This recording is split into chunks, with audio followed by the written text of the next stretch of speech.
Have you ever felt sluggish and lazy and sleepy after a big meal? Eyes are heavy. You usually don't feel like that after eating a bowl of salad and some chicken, right? You are the victim of carbs, poisoned by your own will. I'll tell you today from my experience and my research how sugar negatively impacts your productivity, acting as a retardant of the brain, if that's a word. So let's get to the science, yeah? What are the effects of sugar? In this video, I'll call them sugar crashes and food comas, hope hormone destroyed and inhibited, willpower drainage and brain retardant, brain plasticity decrease, which means learning and making decisions is harder, and annoying belly fat. You didn't expect that, did you? We're gonna do the world a favor today. By the way, none of this video is medical advice. I'm just sharing my experience, my opinions, and my interpretation of research papers. So after I've had even a lot of fruits, I would just get so tired. It would feel like it's like 3 a.m. in the morning and I've had no sleep for 2 days after eating a lot of fruits or sugary stuff or bread or carbs and pasta and pizza. I just get so tired and I need at least an hour of sleep. And after I wake up, it's funny because I don't know if I was tired, but my brain felt tired. Yeah.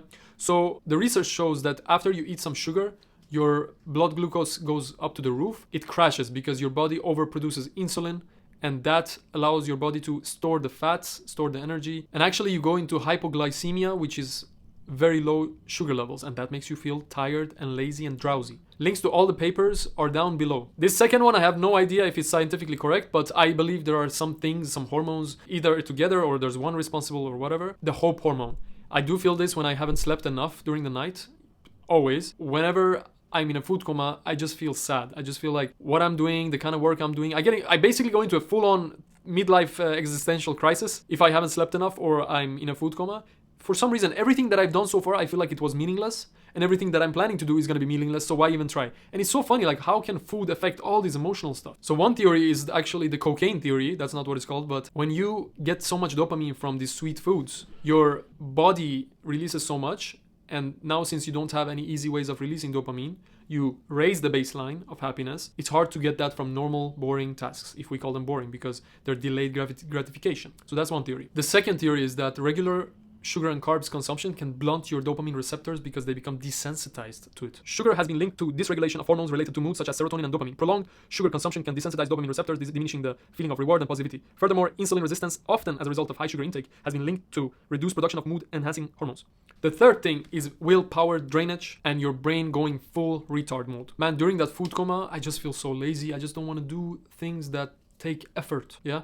Again, scrolling TikTok, no problem. Sitting and talking with friends, no problem. If I want to have a carb-full night, I want to be sure that I'm just sitting and chilling and playing video games or whatever with friends, because then it doesn't matter, yeah? Or it matters less. But probably, even then, it would be better to fully enjoy the game and have my baseline lower so I can enjoy every emotion in the game. And here's the thing, you might ask, why does this even affect my productivity? So there's a supporting study that says participants who consumed sugary beverages experienced short-term boost in energy and focus, but also exhibited sharp declines in self-regulation when their blood glucose dropped. So whatever doesn't make you feel happy immediately, that becomes boring, and that's a problem, because if you want to be productive, like I want to be, you want to enjoy things that are connected to learning and creation, which usually don't give you that instant pleasure and dopamine hit. The more you are addicted to these dopamine hits, well, first of all, you're an addict, my friend. Search some help and some groups.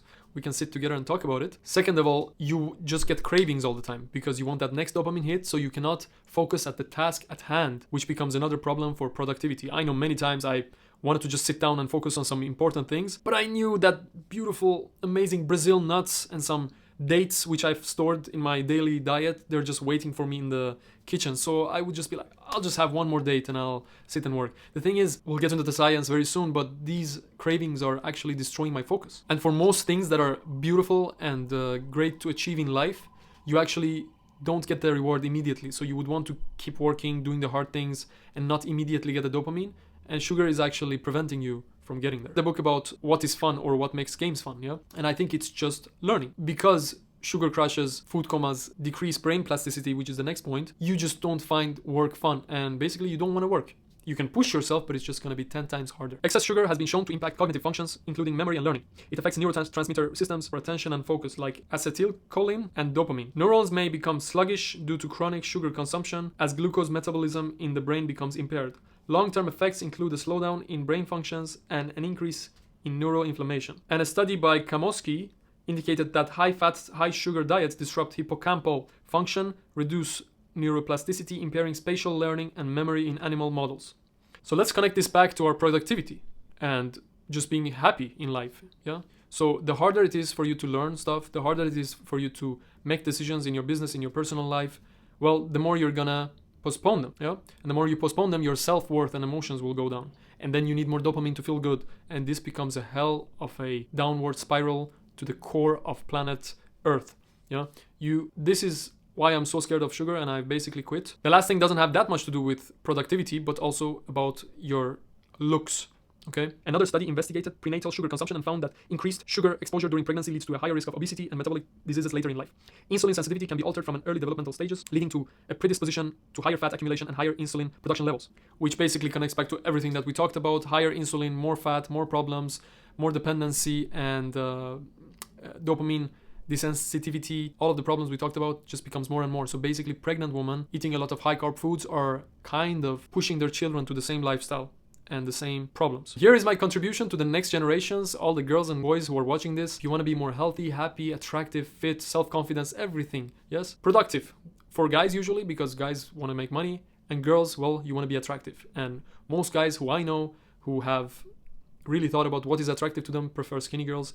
And if you are the next generation, watch this and it's gonna benefit you, it's gonna benefit your children, just to really remove carbs. I've seen so many of the new generations, God, they might be 18, 19-year-old and they are skinny fat, yeah? Like you can just see this fat around the belly and I don't think it's attractive. I'm sure they are aware of it, but they don't know a way out. Well, I'm telling you. Well, research has shown that problems with insulin and desensitization of the insulin glands is actually a leading cause for these skinny fat problems, yeah?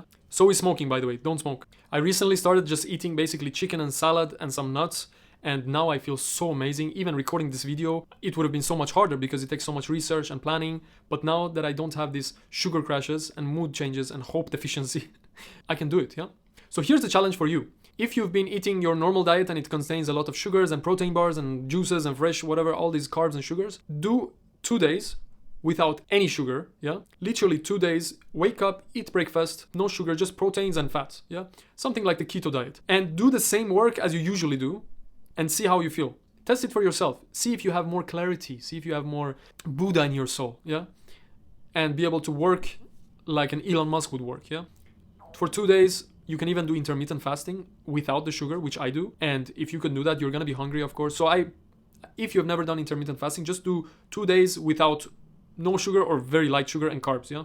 So just proteins and greens and fats, your usual daily calories, and see if you have those cravings for sugar. See if you can really push yourself to focus on something important and slowly just focus on that important thing and do it. And then have another 2 days where you're just snacking on sweet bars and healthy bars and whatever else they're coming up with these days, and just compare the differences, yeah? By the way, I do have a similar situation with dairies. I think I'm lactose intolerant, but lactose is also a sort of sugar, and I think it does lead to insulin resistance. So be careful with dairies. I think they might have problems. Yogurt has less lactose because it's been digested by bacteria. So anyways, if you've enjoyed this video, click the subscribe button and see you next time.